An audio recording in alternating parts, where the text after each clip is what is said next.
Ahora, entrando a las dos que me parece a mí que son más de fondo, la relacionada con el matrimonio entre personas del mismo sexo. Yo creo que este tema se ha mal planteado y mal comprendido. Primero porque el problema, el tema de fondo no es el derecho de las personas homosexuales a contraer matrimonio, como que si fuera ese un objetivo. Hay una situación mucho más de fondo, y es todo el tema de los efectos jurídicos que causa el matrimonio en relación a bienes que caen, que se pueden suceder por causa de muerte, y los beneficios prestacionales por la seguridad social. Ese es el punto. Que le llamen matrimonio, que le llamen unión civil, que le llamen como le quieran llamar, ese es un problema de nombre. Y como lo han resuelto otros países han identificado que el concepto constitucional de matrimonio es un concepto que tiene una tasación específica, relación legal de hombre y mujer, sin perjuicio que se obligue a la estandarización y equiparación de derechos. Por ejemplo, las parejas del mismo sexo que tienen convivencia estable, a mí me parece que es absolutamente justo que en caso de muerte de uno de ellos pueda suceder su pareja conviviente los bienes, sobre todo si son bienes que han sido generados en común, y no que, como sucedería con las reglas actuales, fallece uno de ellos y los bienes pasan a los familiares sobrevivientes que probablemente los han rechazado. Creo que el tema entonces ha sido mal enfocado, no es un asunto de matrimonio sí, matrimonio no, hay una discusión de fondo que no se ha dado con seriedad. Y el tema de las escuchas telefónicas, yo personalmente tengo un criterio, y es que me parece que no era necesario llegar a la reforma constitucional. Hay diferentes teorías en el derecho constitucional, pero hay un elemento que es esencial, y es que no hay derechos absolutos. En tanto y en cuanto esta situación bastaría haber tenido una regulación muy precisa y pormenorizada. Ya la jurisprudencia constitucional de El Salvador venía avanzando sobre esa línea. Por ejemplo, en el habeas corpus 145/2001, la Sala de lo Constitucional había hecho ya una precisión bajo la idea de que interferencia de las comunicaciones no protegía la autograbación que yo pudiera hacer de mis grabaciones, es decir, de mis conversaciones. Yo podía grabar mis conversaciones y eso no estaba protegido por el derecho del artículo 24. Más adelante, en el habeas corpus 135/2005, la Sala de lo Constitucional ya había comenzado a interpretar que el concepto correspondencia no cubre ni protege los envíos postales. Es decir, ya la jurisprudencia constitucional venía dando pasos importantes para precisar los alcances de la famosa prohibición del artículo 24. Más recientemente, la sentencia 84/2006, la Sala de lo Constitucional vuelve a afirmar el tema de que todos los derechos en la Constitución pueden ser sometidos a cierto tipo de limitaciones en la medida en que éstas sean necesarias, orientadas a un fin constitucionalmente lícito y además proporcionales. Esto significa que lo que tendríamos que haber discutido durante tantos años es una buena ley de intervención de comunicaciones, que no creo que necesariamente la garantía de 2/3 partes, como se está proponiendo en este momento, lo vaya a precisar. Eso puede ser muy peligroso. Costa Rica, pongo un ejemplo. Costa Rica tiene una legislación en materia de intervención de comunicaciones que también por mandato constitucional debe ser aprobada por 2/3 partes de su pleno legislativo. Pero hay problemas en la investigación del delito porque aún un país como ese, que tiene menos polaridad en su sistema de partidos, es completamente difícil que le puedan modificar la ley al fiscal general de la República para investigar un crimen tan atroz y severo como el de trata de personas. ¿Por qué? Porque al momento que legislaron no lo pusieron. Correcto. Y ahora lograr las 2/3 partes es un problema. ¿Y qué es lo que hacen al final de cuentas los fiscales? Dirigir la investigación del delito no por trata de personas, sino por proxenetismo agravado, lo cual impide perseguir toda la estructura delictiva, y a la larga termina uno con una víctima y un proxeneta, claro, y la banda delincuencial absolutamente impune. Entonces, yo personalmente creo que no era necesario. ¿Van a avanzar en ese camino? Pues enhorabuena, no está mal. Les va a dar más seguridad a quienes tenían dudas sobre ese punto. ¿Cuál es tu opinión en relación a estas estas reformas aprobadas y que no van a ser ratificadas? Bueno, digamos que la parte del matrimonio sí. homosexual, pienso realmente que es un tema de que, tanto como llevarlo a una reforma constitucional, pues si la sociedad lo quiere, bien. Pero también si acaso no lo lleva igual también bien. Yo creo que lo que hay que tener claro es que el matrimonio como figura es mejor, sí, creo yo personalmente, por la estructura cultural nuestra, pensar que es una relación jurídica protegida entre hombre y mujer.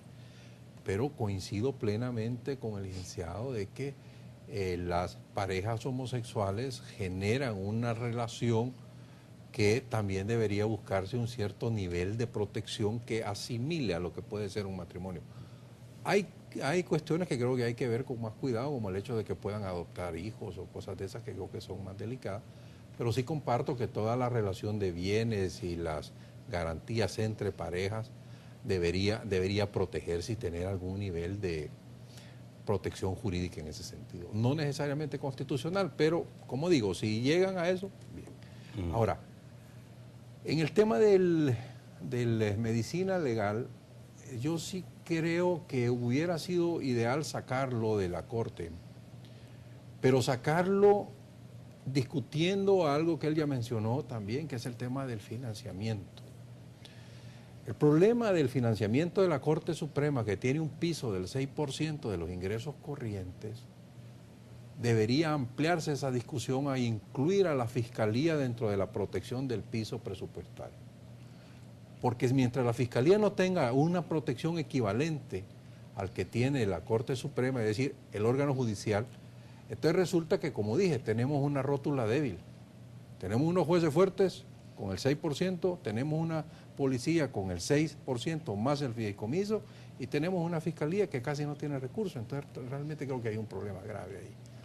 Entonces, el Instituto de Medicina Legal, si sale de la Corte, debería salir con todos los recursos. Ahora, creo que debería ser la Fiscalía lo que lo maneje, pero asumiendo que no basta eso. Es decir, hay que hacer una reforma mucho más profunda dentro de la Fiscalía y probablemente no es el momento para sacarlo de la Corte. Pero no es el lugar, la Corte, donde debería estar, igual como la sección de probidad no es la Corte donde debería estar, tendría que estar en la Contraloría del Estado, etc. Y la parte de las llamadas, yo sí creo que es mejor regularlo porque lo que se pretende no es el acotamiento a qué no constituye intervención, que coincido plenamente que el que uno grabe sus propias llamadas o los envíos postales se puedan revisar porque no son correspondencias. Pero lo que se trata no es eso, se trata de intervenir las llamadas telefónicas sin que la persona sepa que se le está interviniendo, se trata de intervenir sus comunicaciones en medios electrónicos, sus correos electrónicos sin que la persona sepa que se le está haciendo. Y yo creo que es una herramienta fundamental y es una garantía constitucional además de un derecho. Entonces, para romper la garantía, yo sí prefiero por seguridad que quede como una reforma constitucional porque eso aplica un mecanismo de consenso político necesario. Pero sí coincido que el hecho de dejar a las 2/3 partes la ley, que es inusualísimo dentro de nuestro sistema jurídico, a definir la casuística de cuáles son los delitos que se pueden usar, me parece que es un problema grave hacia el futuro. ¿Sería la única ley que se aprueba por mayoría calificada? Porque yo me acuerde, por vía constitucional sí. No hay ninguna ley que tenga que ser aprobada. En la historia constitucional de este país, en el siglo XIX, en algún periodo existieron unas llamadas leyes constitutivas que tenían que ser aprobadas con una mayoría calificada.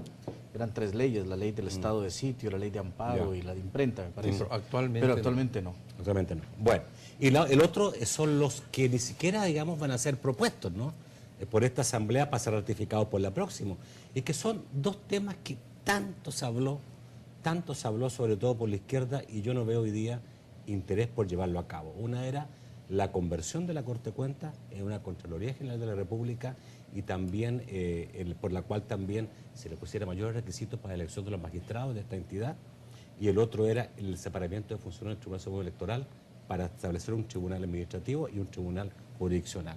Y nada, aparentemente terminará esta legislatura y no habrán estas dos propuestas, por lo tanto significa que 3, 4 años más no tendremos la posibilidad de que existan estas 2 reformas. Creo que es una lástima, porque la verdad que si 2 reformas eran importantes, eran esas 2. Yo sí creo que es básico separar la función jurisdiccional de la función administrativa del Tribunal Supremo. Hemos visto varios ejemplos donde se mezcla la parte política con la jurisdiccional Y eso genera descrédito del sistema político, por ejemplo, el que no hayan podido sancionar la propaganda o cierto tipo de cuestiones, realmente creo que eso no nos ayuda mucho como país. Ahora, en la parte de la Corte de Cuentas, sí, yo creo que allí se necesitan ampliar sus capacidades y regular otras. Es decir, hay ciertas funciones que no cumple la Corte y que debería estarla cumpliendo.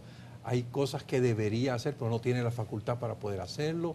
Y ahí hace cosas que tampoco debería de hacer, pero las hace. Entonces, creo que la discusión de la Corte de Cuentas, llámele Contraloría, que me parece que sería bastante sensato, sería bueno. Ahora,